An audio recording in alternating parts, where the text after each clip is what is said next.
Reka tubashimire kandi tubahe ikaze mwe mukurikira amakuru n'ibiganiro tubagezaho gatanu kuri gatanu. Ni umuyoboro rero wa YouTube ubagezaho amakuru n'ibiganiro biba bitandukanye. Wowe rero udukurikira uri hirya no hino hatandukanye, tubahaye ikaze mu makuru yacu kandi twizere ko umeze neza. Twibuze cyane rero, reka tunyarukire mu karere k'ibiyaga bigari, maze haba ariho duhera amakuru yacu. Muri Mali biravuga ko Mali yemeje iyicwa ry'umuyobozi wa leta ya Kisilamu muri Afurika y'Amajyaruguru. Nk'uko n'ubundi andi makuru tuyakomereje n'ubundi ko yarimo aravugwa, biravuga ko hari abimukira aba mbere bazoherezwa mu Rwanda bazava mu itsinda ry'abantu barenga ibihumbi 57, nk'uko amakuru dukurayo akomeza kugenda abitangaza. Nyine amakuru dukesha Reuters yabishyize ahagaragara. Rero nk'uko bikomeje gutangazwa, biravuga ko Mali yo yemeje ko yemeje igishwa ry'umuyobozi wa leta ya Kisilamu muri Afurika y'Uburengerazuba. Mu tubarire twari tuvuze iy'Amajyaruguru. Nk'uko rero amakuru akomeje kugenda abitangaza, kuri uyu wa mbere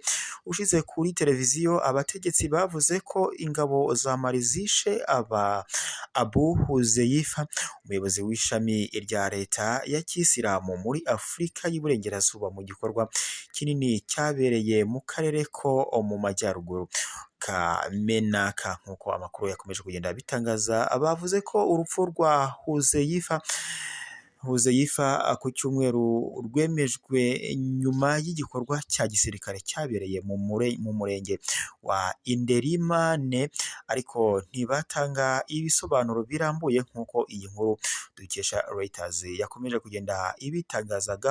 Gahunda rero ya Minisitiri y'Ububanyi n'Amahanga ya Leta Zunze Ubumwe za Amerika yari yashize miliyoni zigera kuri 5 z'amadolari ku mutwe wa Huzeifa, azira kuba ngo yaragize uruhare mu gitero cyahitanye abasirikare 4 ba Amerika ndetse n'abasirikare 4 ba Nigeria. Nk'uko amakuru dukesha Reuters yakomeje kugenda abitangaza. Dukomereje rero amakuru yacu n'ubundi kuyarimo aravugwa mu Bwongereza.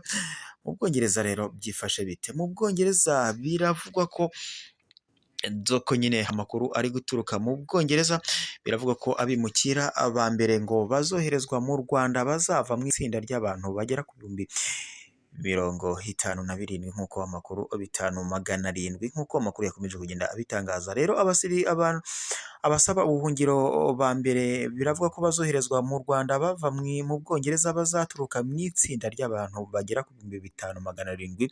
Kigali yo yemeje ko yemeye kwakira, nk'uko bigaragara mu nyandiko ya guverinoma y'Ubwongereza yasohotse ku wa mbere. Nk'uko rero amakuru yakomeje kugenda abitangaza, muri gahunda yateye kutavuga rumwe muri politiki y'Ubwongereza, umuntu wese wahageze mu buryo bunyuranyije n'amategeko nyuma y'itariki ya mbere Mutarama 2022 yemerewe koherezwa mu Rwanda.